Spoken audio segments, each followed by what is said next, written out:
All right, a lot happening in Canberra today. Let's go there now for the first time as we welcome Chris Uhlmann back to the desk. Chris, great to have you as always. A lot, as I said, happening in Canberra. I want to get into all those domestic headlines. I tell you what, this morning's announcement from President Trump regarding Gaza, I think it's fair to say no one expected that. I certainly didn't. Perhaps you did. Maybe you've got a crystal ball on your desk. I certainly haven't. What's your top line assessment here?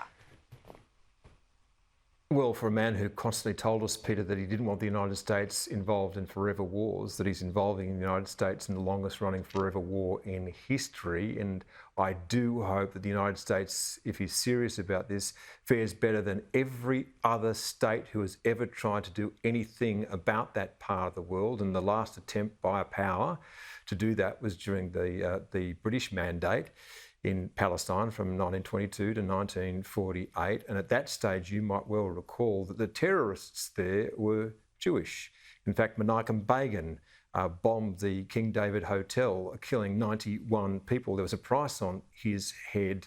And in the end, the British got out of there, as everyone gets out of there, essentially with a lot of blood and treasure being spilled. I think the luckiest man on earth at the moment is Benjamin Netanyahu. He has got the United States embroiled in what is his biggest problem. I don't know how you move 2 million people out of there when nobody wants the Palestinians in the region, not the Saudi Arabians, not the Egyptians, not the Turks. So where do you send them? The Jordanians, of course, have had them there for more than 70 years. They're still considered to be refugees. So I do hope that Donald Trump has more than a headline in this. I do hope that this is a negotiating position. We all want to see an end to that conflict. But I don't know if this is the answer. We will see. I think we're going to talk about this for months and months and months. I honestly many months, can't yet work out the play. I can't work out the play, but there's often a lot going on in his brain. It's not a New York property deal here when he's talking about the Riviera of the region, but we'll see. Let's talk energy. I know it's a real passion of yours. What is striking me is unusual right now, particularly when we're weeks from an election, is we've got a whole lot of business leaders, braver than they have been in, I think, in about a decade, coming out and saying that Chris Bowen, Labor's targets in relation to 2030 can't be met, won't be met, unrealistic, unsustainable, basically crackers. Are you surprised by this? Look, I'm surprised that it's taken this long, but business in Australia's never been particularly courageous. You know that, Peter. They're usually in whatever boat they think the government is going to be on. They don't say the sorts of things that go through their minds. I know they've been thinking about this for ages. This is one area, by the way, where I think that Donald Trump has been very, very good for the world, because he's essentially called time on net zero arrangements, which nobody was going to meet. There was no way on God's green earth that any country on earth was going to meet the commitments that they've signed up to, and they're all beginning to look at each other and thinking who's going to be the first to break ranks. So I think things come slow to Australia. I think the administrative state still rules here. It's very difficult to get over the inertia of that. I think that the inner city populations are convinced that the world is about to end and that windmills and solar panels will save them. So I think there are an enormous amount of things to overcome. But I do think, Peter, don't you feel it? The ground is shifting under your feet on a day-to-day basis around here, around Australia and around the world. Banks now, the world's big banks have pulled out of the net zero agreement.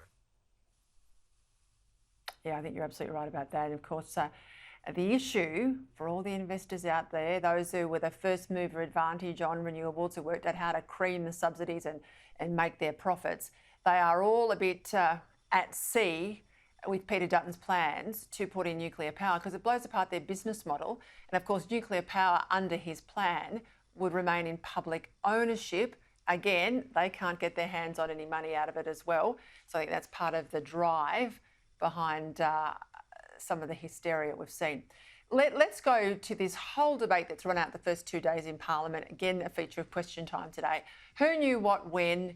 Why the Prime Minister took about 10 days to be told, so he says, and so we can read through the tea leaves, about this potential for a mass casualty terror attack in Sydney. We know the Premier was briefed, and then we've got some sort of significant delay. It was a big question today in Question Time, focus in Question Time.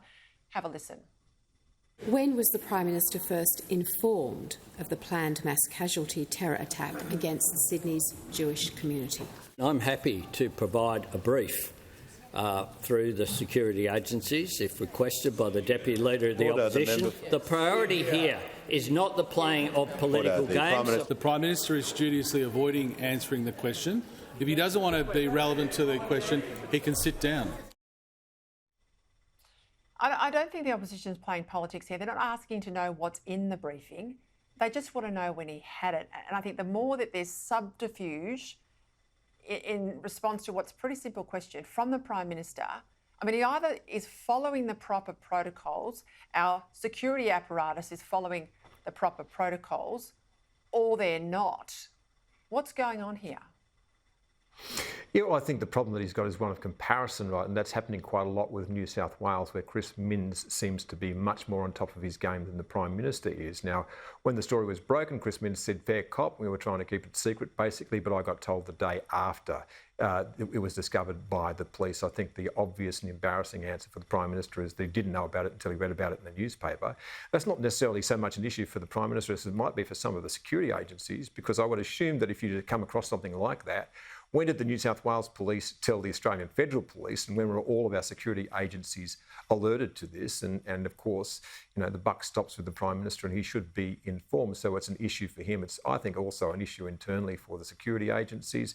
No one likes to be asked these sorts of questions. It's perfectly reasonable to ask the question, though. We do need to know how well informed our Prime Minister and our security agencies are about what was potentially a significant mass casualty event. Chris, when we had all these issues on in the Abbott office about Islamic State and more, there was a senior advisor in our office who had daily briefings. Now, some of those he would run up the tree to the Prime Minister, come and knock on the door and say, I need urgent time in the diary. Sometimes just walk in and say, I need the boss, I need to go through this right now, and it'd happen immediately. Other times he'd say, we need to call an NSC, we need to have that conversation around the table. But there was never a moment that I, as Chief of Staff, didn't think that information wasn't coming up into the office where someone would be making a judgment call.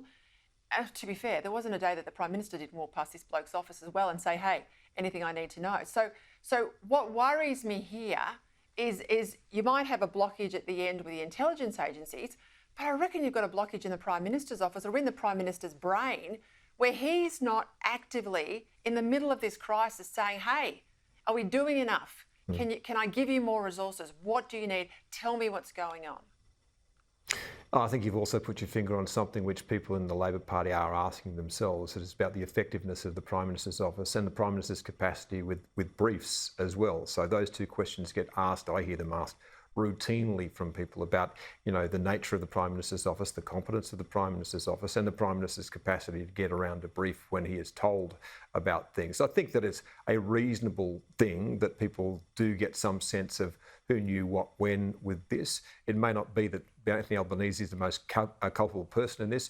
I've got enormous respect for our security agencies. I think they're very, very good. I think they're run by very competent people. But you know what? I think that we need to know a little bit more about their operations on some occasions, and I think this is a fair question. They should answer it. Mate, the gallery used to call me a hard ass, Chris, but there was nothing that happened in the office that I and called you way worse things than that, Peter. You know? Yeah, I know, but you could never accuse me. No one accused you of being me of not being. Yeah. And no one accused me of not being across the brief, and I think that's probably the accusation in the nicest possible terms I'd levy at the PMO and the guy in the top chair. Hey, Deep Seek, a lot of concern, but all the government's done today in terms of the public service, it said, we're just going to take it off your phones. Now, if we're worried about the public servants and this Chinese AI app, aren't we worried about our entire economy? Aren't we worried about commercial players? Aren't we worried about people at home? Yeah, look, and I think that this entire area it's an absolute Pandora's box. And if I'd told you last year at the beginning of last year, that artificial intelligence would explode out of the blocks essentially, and you would be able to do things that you had never imagined. And like I've been using ChatGPT a lot just to see what it can do. And what it can do is quite remarkable. It also, by the way, will drive enormous demand for power. The extraordinary thing is that, once again, we were told that China is way behind, they will not catch up, and then all of a sudden this thing comes out. It looks like it's a pretty good model, and by the way, they've done it much more cheaply and using much less power. So, of course, we should be deeply suspicious about the way that this will be used. But this is the great arms race now, Peter. It is a fascinating thing. And, of course, people should be very wary about all of their devices and particularly the kind of information that they put up online and the kind of things that they use, the kind of tools that they use online, because, essentially we're the product in the end of all this. What all of governments and particularly all the private sector and the Chinese Communist Party want is our data, and they're fishing it out of us all the time. We seem pretty happy to hand a lot of it over. Great to have you back, Chris. It's going to be a fast and furious election year. It will not be dull, Peter Credlin. Won't be dull.